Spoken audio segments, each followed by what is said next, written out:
Saturday Night Live is one of the most prestigious comedy shows in history. As a late-night institution that's been running for more than 40 years, it's launched the careers of some of the biggest stars of movies and television, and resulted in several silver screen adaptations of its character list. But even though they may be some of the funniest and talented people in the business, SNL's cast members are still just people, which means they're prone to the same scandals, gaffes, dumb ideas, and tragedies as the rest of us. Here are some of the darker moments in the lives of SNL cast members. From funny to fisticuffs. Wyatt Cenac first got his start as an intern for Saturday Night Live in the mid-90s, where he spent a lot of time behind the scenes with Norm Macdonald. It may have been a great learning experience for him, but things got carried away when Cenac angered his mentor while playing soccer in a hallway of SNL's production offices. As he told Stephen Colbert, and at some point, Norm and I got into a bit of a scrum for the ball, and I wound up clipping him in the shin. Macdonald's response to the accidental slight was excessive to say the least. And grabbed me and tried to throw me across the room, which is not how soccer's played. Clearly, it wasn't all fun and games on the set of SNL. Talk about a cheap shot. No punchline. After rocketing to fame as part of the SNL cast in the early 80s, Eddie Murphy earned top billing in comedy classics like Trading Places, Beverly Hills Cop, and Coming to America. I am Akeem. It's nice to meet you, Akeem. I have recently been placed in charge of garbage. Over the years, however, Murphy's personal life became more publicized for all the wrong reasons. In 1997, Murphy was busted by police in a West Hollywood location that was known for being a hotspot for prostitution. He wasn't charged with any crimes, but it still looked pretty suspicious that he had a known prostitute in his car. And as you can tell from those headlines, the press had a field day. It may not have been a career killer, but the incident was still an embarrassment for the actor. Look, children, it's a falling star. Make a wish. Yes, that's right. Getting clean. Chris Farley, one of the all-time SNL greats, tragically passed away at the young age of 33 in December of 1997. He'd starred in just a handful of movies like Tommy Boy and Black Sheep before he lost his long, difficult struggle with addiction. But the actor tried hard to beat his chemical dependencies, even if few knew of his personal battles. In the last 2 years of his life, Farley went through drug rehabilitation programs no less than 17 times. Tragically, none of those efforts prevented his passing, which was found to stem from an overdose of morphine and cocaine. Stepping out. Shortly after Chris Rock's regular stint on SNL ended in 1994, he met Malak Compton, and the two were wed just 2 years later. It appeared that they had one of the more stable marriages in Hollywood, where it's something as an accurate cliche that relationships don't seem to last very long. And Rock's post-SNL career rapidly rose thanks to his popular stand-up sets and big screen appearances. So it was a little shocking then when the pair, who had 2 daughters together, got divorced in 2016. But maybe it shouldn't have been such a surprising separation. Those 2 decades together may not have been as blissful as they seemed from the outside. In 1998, the couple separated, and during their off time, Rock reportedly hooked up with a model named Monica Sabrita, who later had a child she claimed was Rock's. A DNA test proved Rock wasn't the father, but Sabrita later filed a report with the Los Angeles Police Department that claimed a sexual encounter was actually sexual assault. No charges were filed against Rock, but the comedian's reputation took a hit as a result of the controversy. He's also since admitted he had trouble remaining faithful to his wife during the course of their time together, telling Rolling Stone of his rumored tryst, "I was a piece of Viral shaming. Tim Meadows was an SNL stalwart throughout the 90s, with his Leon Phelps the Ladies' Man character earning his own spin-off film. While that character very much loved women, an ex-girlfriend of Meadows revealed that the actor may not have been such a great boyfriend. In 2016, a woman named Lindsay Lee called the actor out on Twitter, claiming he poured his heart out and then ghosted her with pictures to prove their romantic history together. The Ladies' Man might have had his own moments of questionable romantic behaviors, but who knew Meadows could be just as shady in real life? Listen, I could really use that drink now. All right, that's nice. I got everything but the glass. The Joke Thief. Jay Moore got his big break when he was cast as a featured player on SNL in 1993, but Moore had trouble differentiating himself in SNL's high-pressure environment, and he struggled to get his sketches into the show. In his 2004 memoir about SNL titled Appropriately Enough, Gasping for Airtime, Moore admitted that, in desperation, he stole a routine from a well-known stand-up comedian, turned it into a sketch, and got it on the air. Before long, SNL higher-ups found out that Moore's sketch about a bar called O'Callahan & Sons was nearly identical to comedian Rick Shapiro's Irish bartender routine. Welcome to Kelly's. Welcome to Kelly McKelly's. What's the matter? Too much ice in your drink? Oh, well, give me that drink. There, it's not your drink anymore. You're not a customer anymore. I don't like it. Now get out. What?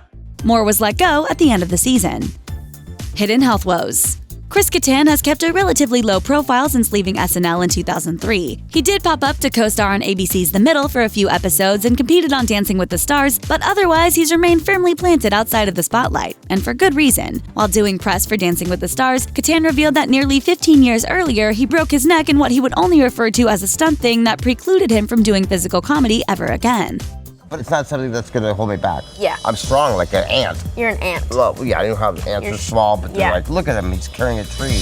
He's had 4 surgeries to attempt to correct those problems, including one in his throat and one on his back. But Kattan kept his struggle secret because he worried having a physical drawback would cost him roles. Self-abuse. Daryl Hammond is arguably one of the best celebrity impressionists SNL has ever had in its cast, turning in uncannily accurate impressions over the years. I am bulletproof. Next time you best bring kryptonite. But for as much joy as he brought SNL viewers in his 14 seasons on the show, Hammond has struggled with the dual miseries of addiction and self-harm all the while. In his harrowing 2011 memoir, God, If You're Not Up There, I'm F***ed, Hammond wrote of the extensive abuse his mother dished out, revealing that she hit him, stabbed him, and tortured him. The comedian has been in therapy since age 19, but it wasn't a cure-all. He self-medicated and would cut himself backstage at SNL without the knowledge of his co-stars. Hammond told NPR, most of the time it was really manageable, but it sometimes got a little messy. Hammond revealed that he has since sought the help he needed by checking himself into a New York psychiatric hospital. A tragic union.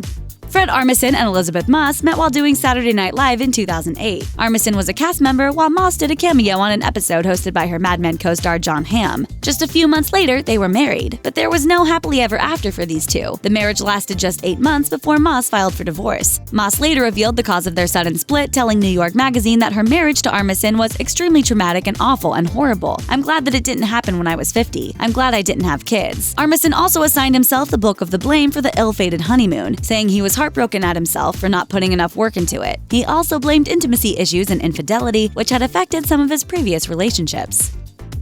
Questionable tweets. One of the newest additions of the cast of Saturday Night Live was Melissa Villaseñor, a gifted impressionist. Whoever wants to just jump in and go for it. Kathy Griffin as a penguin. Okay, so here's the deal. I just hang out in my igloo, I invite a few polar bears over, yes, they're gay!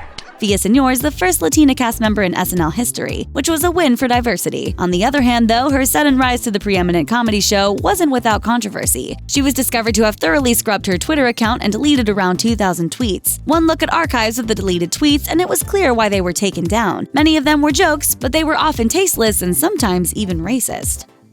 The tough guy. On screen, Chevy Chase has usually played charmingly smug and slightly aloof guys. Well, we could take a walk and you could kiss me on the veranda. Lips would be fine. Off-screen, he's earned a reputation as someone who can be pretty mean and nasty to coworkers. When he returned to Saturday Night Live to host in 1985, he pitched an appalling idea to cast member Terry Sweeney, the show's first openly gay performer. According to Sweeney, Chase said, "I've got an idea for a sketch for you. How about we say you have AIDS and we weigh you every week?" Chase was forced to apologize for his offensive remark, but was ultimately invited back to host again. It wasn't the last time Chase would be dinged for bad behavior on a show set. After joining the cast of Community in 2009, he often clashed with showrunner Dan Harmon over the direction of Chase's character Pierce Hawthorne. Reports flew that Chase would frequently leave the set before episodes were finished taping, and Harmon told The Hollywood Reporter that Chase was especially worried about being portrayed as a befuddled old man who wasn't sexy. At one point, Chase left a series of furious, profanity-laden messages on Harmon's voicemail, which Harmon played out loud during his live show Harmontown. The ongoing feud, and those incidents in particular, led Chase to leaving the show in the middle of its 4th season. Sorry Not Sorry.